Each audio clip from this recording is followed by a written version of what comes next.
Bismillahirrahmanirrahim. Assalamualaikum warahmatullahi wabarakatuh. Perkenalkan, nama saya Andi Mariadi dengan NIM C10019 008. Akan sedikit mempresentasikan terkait teknik dasar fasilitas partisipatif dari mata kuliah metode partisipatif. Jadi teknik dasar fasilitas partisipatif sering terjadi di dalam sebuah forum formal. Kepala desa atau seorang aparat pemerintah dari kabupaten menjadi pembicara di depan, sementara seluruh warga hanya mendengarkan.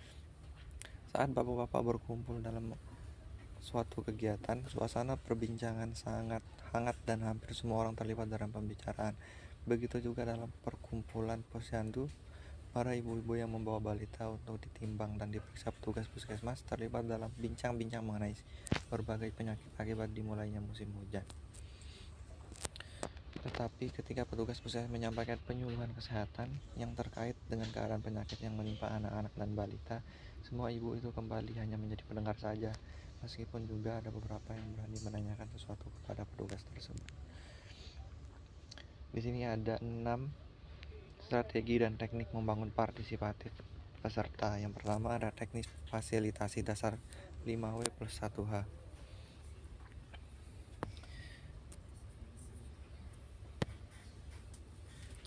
Berikut adalah panduan praktis untuk mengembangkan teknik fasilitasi proses pembelajaran agar peserta berpartisipasi aktif.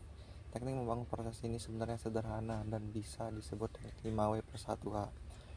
Teknik dasar ini apabila digunakan secara tepat akan menolong peserta untuk secara bertahap terlibat dalam kegiatan pembelajaran secara partisipatif. Kemudian ada menceritakan atau menguraikan. Fasilitator mengajukan pertanyaan apa terlebih dahulu sehingga masyarakat bisa menceritakan pengalamannya. Kemudian dilanjutkan dengan pertanyaan-pertanyaan yang bersifat menceritakan lainnya. Yang ketiga, menjelaskan dan menganalisis. Apabila diskusi mulai hidup dengan cerita-cerita peserta, fasilitator bisa melontarkan pertanyaan tentang proses bagaimana kejadian itu terjadi. Kemudian setelah itu dilanjutkan dengan pertanyaan analitis. Mengapa hal itu terjadi? Kemudian fasilitator bisa mengembangkan berbagai cerita kejadian yang sama untuk membandingkan suatu peristiwa dengan melontarkan pertanyaan, apakah ada peserta lain yang mengalami kejadian sama?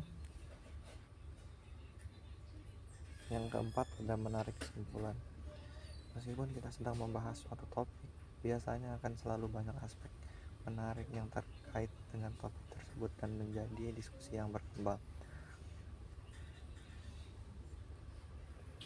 Kemudian menarik pelajaran. Peserta diajak mengubah kesimpulan itu menjadi pelajaran-pelajaran atau tanggapan pribadi dengan melontarkan pertanyaan, apa arti penting dari kejadian atau peristiwa itu menurut Anda? Kemudian fasilitator juga bisa mengajak peserta menarik pelajaran dengan melontarkan pertanyaan, apa pelajaran atau hikmah dari kejadian peristiwa yang Anda dapatkan? Yang terakhir ada mengembangkan gagasan penerapan. Kemudian peserta diajak merumuskan gagasan konkret apa tindakan yang bisa dilakukan untuk menerapkan pelajaran atau hikmah di atas, dan bagaimana cara melakukannya. Uraikan menjadi langkah-langkah untuk mengkonkretkan gagasan tindakan di atas. Kemudian ada tips dalam memfasilitasi. Di sini ada beberapa tips. Yang pertama ada meyakinkan, bersikap terbuka, fokus, menyadari keterbatasan diri sendiri dan orang lain, selalu belajar mengkalkulasi, menggunakan waktu secara efektif, kreatif, pandai membaca situasi, menghormati dan memberi penghargaan. Yang terakhir, mengenali kekuatan dan kelemahan pribadi. Mungkin segitu saja presentasi yang dapat saya sampaikan. Kurang lebihnya mohon maaf. Assalamualaikum warahmatullahi wabarakatuh.